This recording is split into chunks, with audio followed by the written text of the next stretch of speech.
Hola, ¿qué tal? Espero que se encuentren muy bien. Y bueno, este es nuestro cuarto video del curso introductorio de ecuaciones diferenciales ordinarias. Bien, entonces, lo primero que, bueno, este video estará dedicado a lo que son las funciones implícitas, ya que bueno, como he dicho muchas veces antes, es un tema muy importante acá. Y bueno, obviamente si ya estás más que claro en todo este tema de las ecuaciones implícitas, puedes saltarte el video y no pasa absolutamente nada. Pero bueno, tampoco será un video tan largo, será un video de, qué sé yo, 5 minutos, 8 minutos por ahí. Bien, entonces, bueno, sin más nada que decir, comencemos recordando cómo son las ecuaciones que hemos venido trabajando hasta ahora en todo lo que son los cursos de cálculo, las cuales se conocen como ecuaciones explícitas. En pocas palabras, son ecuaciones que se pueden describir de esta forma, como y igual a g de x, donde g de x simplemente tiene alguna forma de alguna expresión que dependa únicamente de x. Bueno, vale mencionar que obviamente estamos hablando solamente de cosas de una sola variable. En todo el curso nos enfocaremos en cosas de una sola variable. ¿Sí? Entonces, bien. Bueno, falta acá en la definición de esta función cuál es el dominio y el rango de la función. Esto es muy importante a la hora de hablar de funciones, pero bueno, por las cosas del tema como tal, no lo escribí. Pero sí es muy importante decir en qué intervalo está definida la función y hacia qué intervalo va. Bien, entonces, comencemos con un ejemplo. Tenemos esta ecuación que tenemos acá, esta función que tenemos acá, donde g de x es igual a coseno de 3x más 1. ¿Sí? Bien, esto bueno, es una ecuación sencillita, no tiene nada de extraño, ¿sí? No hay mucho que decir sobre ella. Ahora, el chiste de ella es que si nosotros reemplazamos aquí a esta y, a esta g de x lo reemplazamos por y, podemos hacer lo siguiente, podemos reescribir todo esto que está acá como si fuera una ecuación. Y nos quedaría de esta manera, como coseno de 3x más 1 menos y, igual a 0. Entonces, recordemos que una función, lo que define una función, de hecho muchos libros lo definen así, es todo el conjunto de puntos x, g de x. ¿Sí? O xy, donde y es igual a g de x. El conjunto de todos estos pares ordenados es justamente lo que representa la función. Bien, ahora lo que ocurre con esta de acá es que los pares ordenados x y y, que son solución de esta ecuación que está acá, o sea que hacen que se satisfaga, son exactamente los mismos que estos que tenemos acá. Entonces, estas dos cosas que tenemos acá, la solución de esta ecuación y esta función que tenemos acá, representan exactamente la misma cosa, o sea, los mismos pares ordenados. De manera que esto que tenemos acá va a ser otra forma de representar esto que tenemos acá, o sea, esto va a ser otra forma de representar una ecuación. Y lo que vamos a hacer ahora es escribir esto como si fuera una función que depende de x y de y, la cual siempre es igual a 0, que es esto que tenemos acá. ¿De acuerdo? Entonces esto que tenemos acá va a ser justamente nuestro punto de partida a lo que son las funciones implícitas. Esta ecuación que tenemos acá. Bien, entonces ahora pasamos a lo que son las funciones implícitas. Vimos que en el ejemplo anterior partimos de algo así, de una función explícita, y llegamos a la expresión de la ecuación implícita. Ahora, lo que ocurre con las funciones implícitas es que esto lo dejamos a un lado y tomamos como principal esto que tenemos acá, la forma de que tomamos en el ejemplo anterior. ¿Sí? Entonces, el chiste de esto es que ahora podemos hacer cosas mucho más generales y que tengan mucha más información que simplemente esto que tenemos acá, y ya veremos por qué. Entonces, bueno, eh, si tomamos el ejemplo anterior, supongamos que nos dan esto al principio, y entonces a partir de esto nosotros podemos hallar a g de x. Por cierto, hallar esta g de x es algo muy importante. No como tal hallarla, sino saber que existe. Porque es justamente lo que nos dice que esto en realidad, esta expresión que tenemos acá, no es simplemente una expresión matemática ya, o sea, un poco de símbolos ahí escritos y ya, sino que además dentro de ella tiene una función.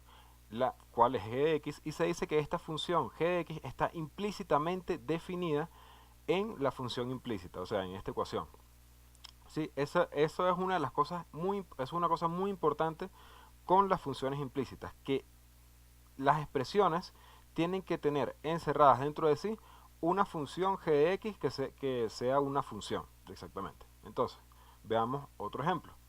Ya que este, bueno, es bastante sencillo, no tiene nada del otro mundo, pero si tomamos este por acá, que bueno, algunos sabrán ya que esto es la ecuación de una circunferencia de radio 5, ocurre que esto de acá se pueden definir dos, dos g de x.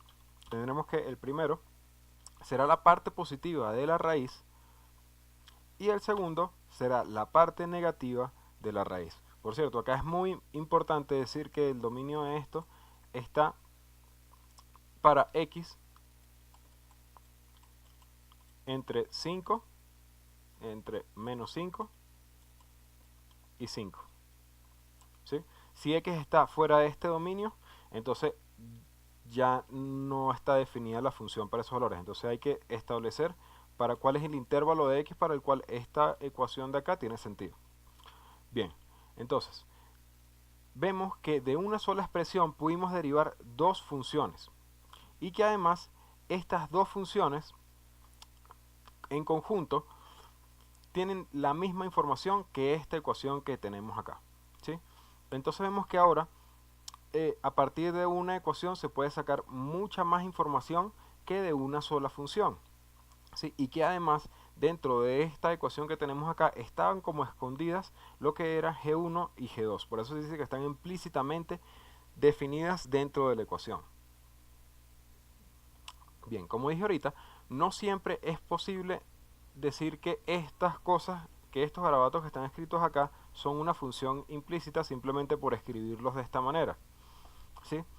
Entonces, para eso está el siguiente ejemplo. Tomemos, bueno, sabemos esto, tomemos esta función implícita que tenemos acá. Vemos que tiene la misma forma de cualquier función implícita, ¿sí? Es una expresión matemática que depende de x, de y, y que está igualada a 0, ¿sí? Ahora, supongamos que encontramos un g de x, ¿sí?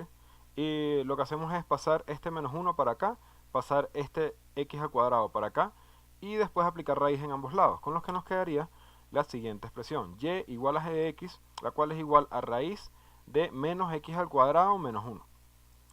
Bien, entonces, ¿qué es lo que pasa? ¿Cuál es el dominio de esta función? ¿Para qué valores esta función está definida? Sí, exactamente, para ningún valor esta función está definida, ya que cualquier valor que yo ponga acá de x me va a dar un valor negativo para toda la raíz, ¿sí? Y como las raíces negativas no están definidas en los reales, se tiene que esto no es una función, no me sirve, ¿sí? Entonces, eso no me funcionó para probar que esto que tenía acá era una función implícita. Y de hecho, la cosa es que esto que está acá no es una función implícita. ¿Por qué? Porque no hay ningún valor de x y y que satisfagan esta ecuación. Cualquier valor que tome x, cualquier valor que tome y, van a ser valores positivos, que al sumarlos con 1 me van a dar un número mayor o por lo menos igual a 1. Y entonces nunca este lado de la ecuación se va a igualar a 0. Por lo que esto de acá no está definido para ningún valor, o sea, no tiene ninguna solución, por lo que entonces se tiene que no es una función implícita. Entonces hay que tener cuidado con este tipo de cosas, ya que no todo lo que se escribe de esta manera es una función implícita directamente, simplemente por escribirlo así. Bien, entonces eso es una de las cosas que hay que tener cuidado con las funciones implícitas. Otra de las cosas es que no siempre es fácil hallar cuál es g de x. A veces se puede probar que existe algún g de x o se puede hacer se puede asumir que existe a partir de ciertas cosas, pero no siempre es fácil hallarlo. Y una prueba de esto es esta función que tenemos acá. Intentar despejar y o intentar despejar x desde aquí no es fácil, o por lo menos no para todos los reales. ¿Sí? Tendríamos que empezar a picar en pedazos la función y decir, bueno, de acá hasta acá se comporta de una manera y de 5 hasta 2 se comporta de otra manera y así sucesivamente. Por lo que, bueno, lo que quiero llegar es que no es sencillo. Entonces, ¿cómo sabemos si nos están dando algo y ese algo es una función implícita, o sea, tiene un g de x adentro? Pues lo más sencillo es simplemente hacer una gráfica de eso. Si esa gráfica tiene al menos un punto en el plano, ¿sí? Al menos uno, entonces se tiene que esa función es una se tiene que esa expresión es una función implícita. Más aún, si tiene una gráfica, entonces tiene que, no importa que no sea una gráfica de una función, o sea que puedan ocurrir cosas como esta, en donde hayan alturas de y en donde hayan alturas donde x tenga dos alturas, donde hayan partes donde x tenga dos alturas. No importa. Lo importante es que tenga una gráfica, ¿sí? Entonces, si eso ocurre, podemos asumir que entonces si g de x existe, ya que hay puntos en el plano, cada uno de los puntos de esta gráfica sería sería solución de esa ecuación que tenemos acá, por lo que entonces podríamos decir que entonces sí existe un g de x. Bien, ok. Y como último lo que quería hacer es mostrarle cuál era la gráfica de esta función que tenemos acá. De acuerdo, entonces vemos que acá está la función que acabamos de escribir, ¿sí? O bueno, creo que sí, esa es la función que acabamos de escribir. Entonces vemos que esta función tiene una gráfica, ¿sí? Acá se puede ver que, por ejemplo, f de x en este punto tendría varias alturas. Por lo que ya por ahí eso nos da pista de que esa función fácil de hallar no es, ¿sí? O sea, de despejar algo así como y igual a, qué sé yo, un poco de cosas, o x igual a otras cosas, no es, ¿sí? Pero por lo menos esto nos da indicios de que sí existe g de x. Y por lo tanto podemos concluir que sí es una función implícita. De acuerdo, entonces este video ya llega hasta acá. Espero que te haya gustado mucho. Y bueno, nos vemos en el siguiente video en el que ya comenzaremos a hablar como tal de las ecuaciones diferenciales y de las ecuaciones diferenciales ordinarias. Espero que te hayan gustado mucho el video. Chao.